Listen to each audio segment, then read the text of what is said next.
His Excellency David Hurley, Governor General of Australia, and First Lady Linda Hurley, Their Excellencies, Special Envoys, and Heads of Delegations, His Excellency, Most Reverend Charles John Brown, and the esteemed members of the Diplomatic Corps, Vice President Sara Duterte, President Fidel Ramos, President Joseph Ejercito Estrada, President Gloria Macapagal Arroyo, Senate President Vicente Soto III, and the honorable members of the Philippine Senate, House Speaker Lord Alan J. Velasco, and the honorable members of the House of Representatives, Chief Justice Alexander Gesmundo, and the honorable justices of the Supreme Court, of course, First Lady Lisa Araneta, and my children, Alexander, Sandro, Simon, and Vincent. I cannot proceed without a special greeting, of course, to the former First Lady Imelda Romualdez Marcos,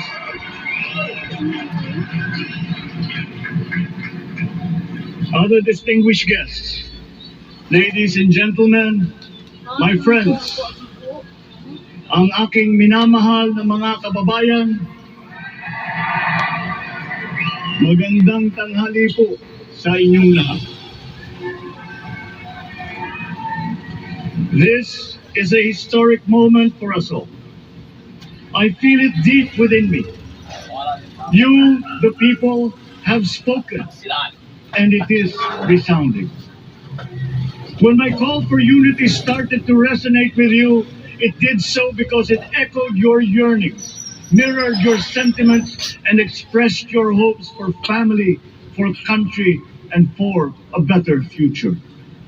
That is why it reverberated and amplified as it did, to deliver the biggest electoral mandate in the history of Philippine democracy.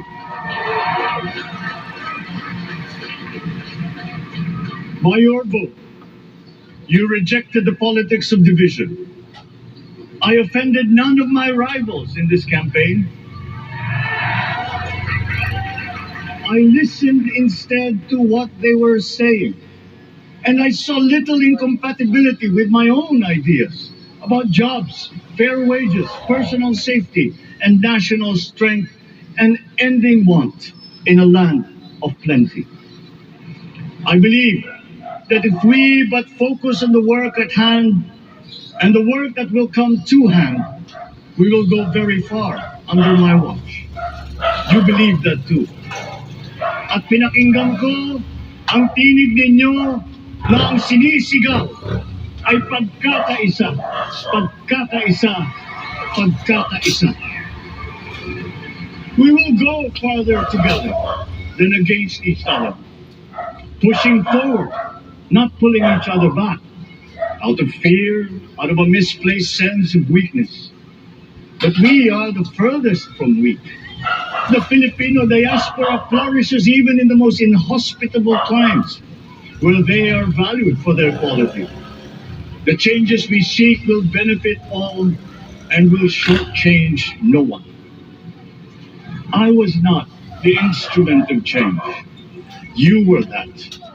You made it happen. I am now. You picked me to be your servant, to enable changes to benefit all. I fully understand the gravity of the responsibility that you've put on my shoulders. I do not take it lightly, but I am ready for the task. I will need your help. I want to rely on it. But rest assured, I do not predicate success on the wide cooperation that's needed. I will get it done. I once knew a man who saw what little had been achieved since independence. in a land of people with the greatest potential for achievement. And yet, they were poor. But he got it done. Sometimes with the needed support, sometimes without. So will it be with his son. You will get no excuses from me.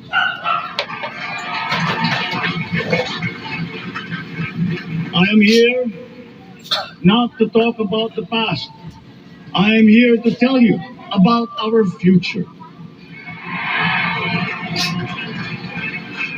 A future of sufficiency, even plenty, of readily available ways and means to get done what needs doing.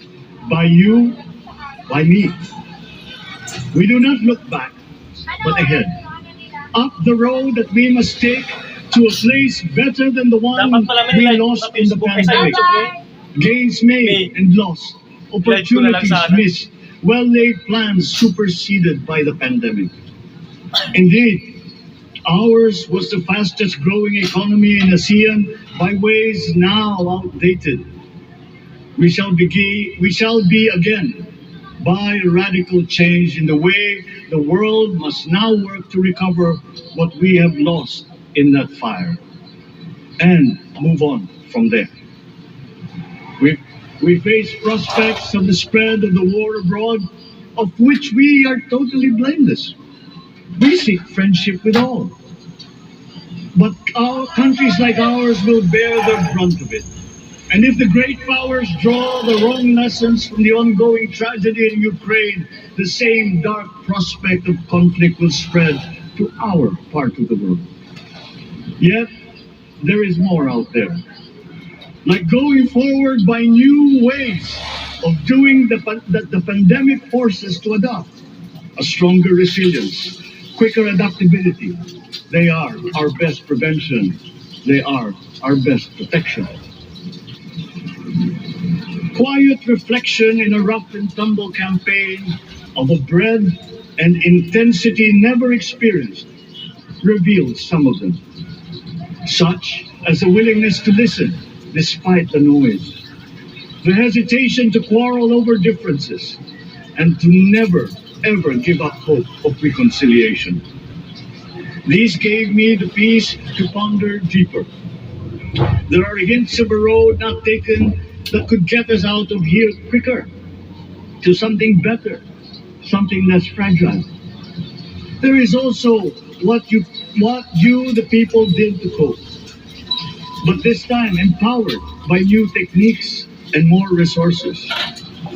You got by, getting some of what you needed with a massive government help. And for this, I thank my predecessor for the courage of his hard decisions. But there is a way to put more means and choices in your hands. I trust the Filipinos. Imagine how much more you'd achieve if government backstops instead of dictating your decisions. Always there to pick you up when you fall, giving what you need to get past a problem. Imagine if it invested in your self-empowerment to bring it closer to taking on whatever challenges come. Imagine a country that, in almost every sense, is you. Now imagine what you and government can achieve together. We did it in the pandemic. We will do it again. But again, I will not predicate my promise to you on your cooperation. You have your own lives to live, your work to do, and there too I will help. Government will get as much done alone without requiring more from you. That is what government and public officials are for. No excuses, just deliver. It was like that once upon a time.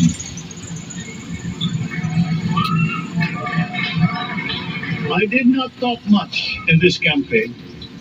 I did not bother to think of rebutting my rivals. Instead, I searched for promising approaches better than the usual solutions. I listened to you. I did not lecture you who has the biggest stake in our success. And the forthcoming State of the Nation will tell you exactly how we shall get this done. In this fresh chapter of our history, I extend my hand to all Filipinos. Come, let us put our shoulders to the wheel and give that wheel a faster turn to repair and to rebuild and to address challenges in new ways to provide what all Filipinos need to be all that we can. We are here to repair a house divided, to make it whole, and to stand strong again in the Bayanihan way, expressive of our nature as Filipinos. We shall seek, not scorn dialogue, listen respectfully to contrary views, be open to suggestions coming from hard thinking and unsparing judgment, but always from us, Filipinos. We can trust no one else when it comes to what is best for us. Past history has often proven that. Solutions from outside divided us, none deepened our understanding. They were always at our expense. Never forget, we are Filipinos. One nation, one republic, indivisible. We resisted and never failed to defeat foreign attempts to break up our country in my father's watch. His strongest critics have conceded that. So let us all be part of the solution that we choose. In that lies the power to get it done. Always be open to differing views, but ever united in our chosen goal. Never hesitating to change it, should it prove wanting. That is how agile, resilient republics are made. Our future we decide today. Yesterday cannot make that decision anymore, nor can tomorrow delay it. The sooner we start, the surer and quicker the prospect of achieving our future. These are troubling times. What's happening to others can happen to us, but it will not. We see what's happening. We are witness to how it is being stopped, and we have seen the glory that crowns struggle against all odds. Giving up is not an option. We've been through times of bitter division, but united, we came through to this when it shall begin again, but better. The campaigns I've run have taken me here where I stand today. I listen to you, and this is what I have heard. We all want peace in our land. You and your children want a good chance at a better life in a safer, more prosperous country. All that is within reach of a hard-working, warm, and giving race. Your dreams are mine. Pangarap nyo ay pangarap ko. How can we make them come true? How can we do it together? But I will take it as far as anyone with the same faith and commitment can, as if it depended entirely on himself. Sa pangarap na maging mapayapa ang ating bansa, ang pangarap nyo ay pangarap ko. Sa pangarap na maging maunlad ang ating bansa, ang pangarap nyo ay pangarap ko. At sa pangarap na maging mas masinang ang kinabukasan natin at ng ating mga anak, ang pangarap nyo ay pangarap ko. We are presently drawing up a comprehensive, all-inclusive plan for economic transformation. We will build back better by doing things in the light of the experiences that we have had, both good and bad. It doesn't matter. No looking back in anger or nostalgia. In the road ahead, the immediate months will be rough, but I will walk that road with you. The pandemic ravaged bigger economies than ours. The virus is not the only thing to blame. What had been well built was torn down. we will build it back better. The role of agriculture cries for the urgent attention that its neglect and misdirection now demands. Food self-sufficiency has been the key promise of every administration. None but one delivered. There were inherent defects in the old ways and in recent ways too. The trade policy of competitive advantage made the case that when it comes to food sufficiency, a country should not produce but import what other countries make more of and sell cheapest. Then came Ukraine. The most vulnerable when it comes to food are the countries furthest away from the conflict, those bearing no blame for provoking it. Yet they face the biggest risk of starvation. If financial aid is poured into them, though it never is, there is nothing to buy. Food is not just a trade commodity. Without it, people weaken and die. Societies come apart. It is more than a livelihood. It is an existential imperative and a moral one. An agriculture damaged and diminished by unfair competition will have a harder time or will have no prospects at all of recovering. Food sufficiency must get the preferential treatment the richest free trade countries always gave their agricultural sectors. Their policy boils down to don't do as we do what we tell you to. I am giving that policy the most serious thought if it doesn't change or make more allowances for emergencies with long-term effects. There is a parallel problem in our energy supply.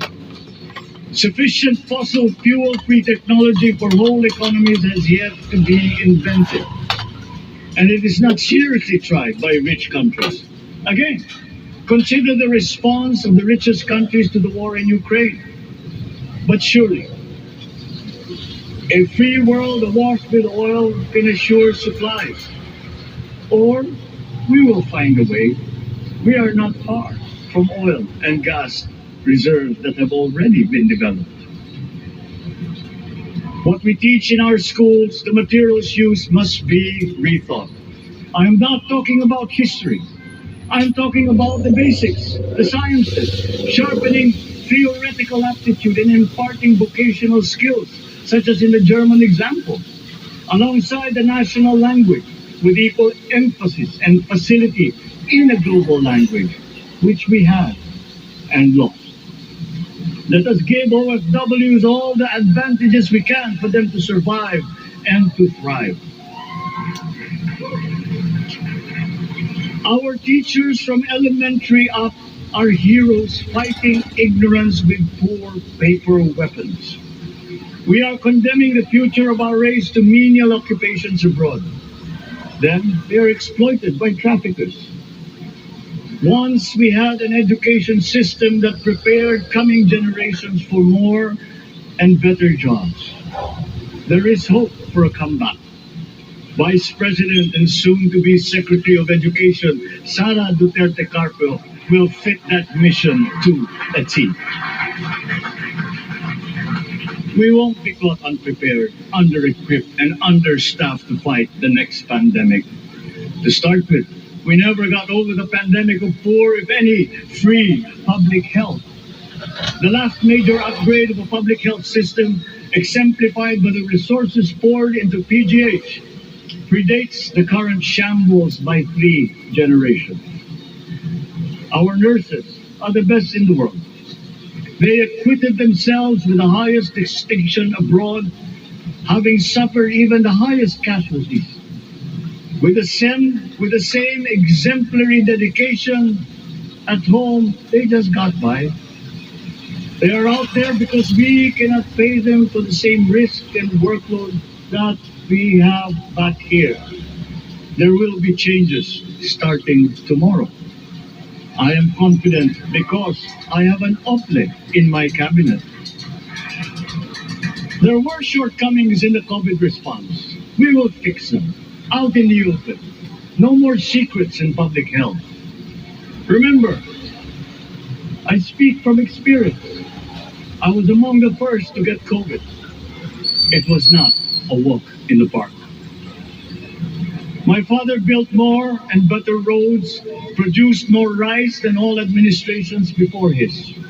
President Rodrigo Duterte built more and better than all the administrations succeeding my father. Much has been built, and so well, that the economic dogma of dispersing industry to develop the least likely places has been upturned. Development was brought to them. Investors are now setting up industries along the promising routes built. And yet, the potential of this country is not exhausted. Following these giant steps, we will continue to build. I will complete on schedule the projects that have been started. I'm not interested in taking credit.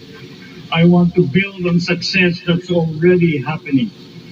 We will be presenting the public with a comprehensive infrastructure plan. 6 years could be just about enough time. No part of our country will be neglected.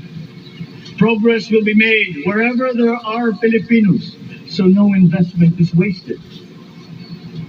The recovery of Philippine tourism with its emphasis on accessing nature's beauty, I am sure will exceed expectations. And bigger is not always better, but there's something to be said for economies of scale. And yet the country invites investments in fast rising industries with quick returns and inflicts irreparable damage for future generations. We have yet to see large.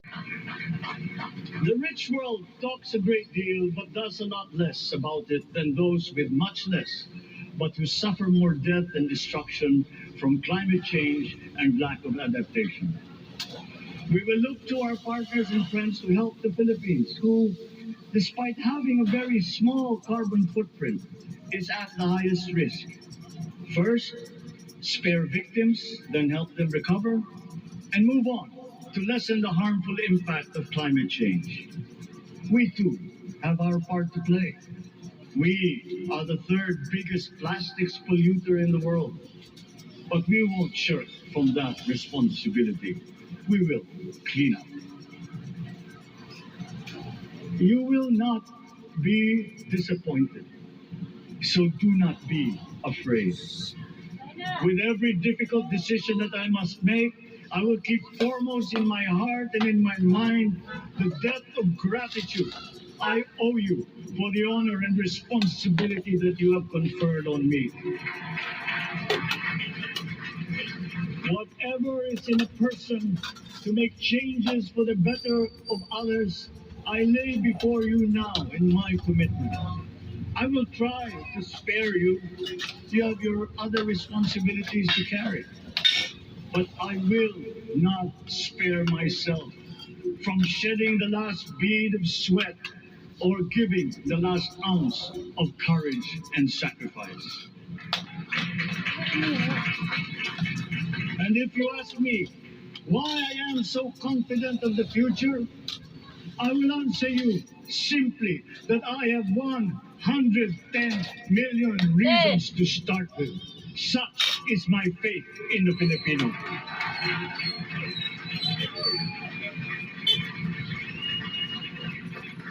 Believe, have hope. The sun also rises like it did today and as it will tomorrow. And as surely as that, we will achieve the country all Filipinos deserve. God bless the Philippines. God bless our work. Maraming salamat po sa inyong lahat. Mabuhay ang Pilipinas. Magandang tanghali po.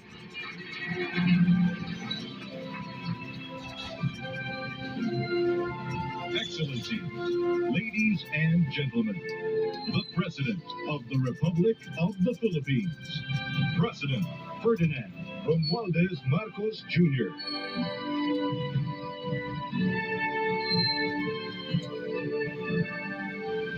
will now have a photo opportunity with President Ferdinand Romualdez Marcos Jr. May we invite the first family on stage. First Lady Ferdinand Alexander Sandro Marcos, Joseph Simon Marcos, and William Vincent Marcos.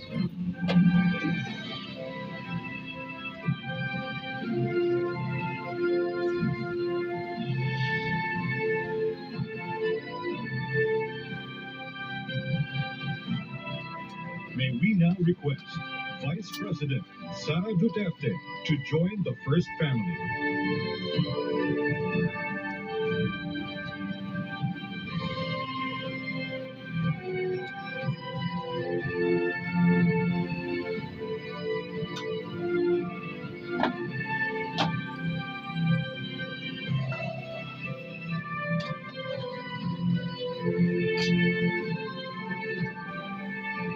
Alexander G. Casmino and Senate President Vicente Soto III to join the first family.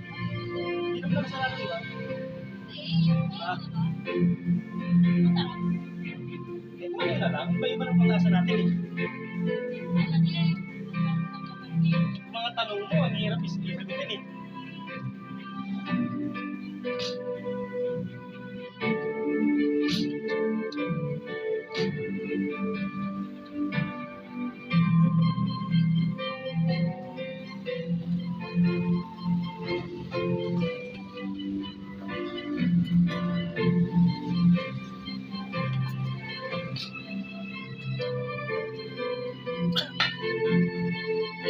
May we now request Madam Imelda R. Marcos, Senator Dapat Ivy Marcos, and Ms. Irene Marcos Araneta to join the first family.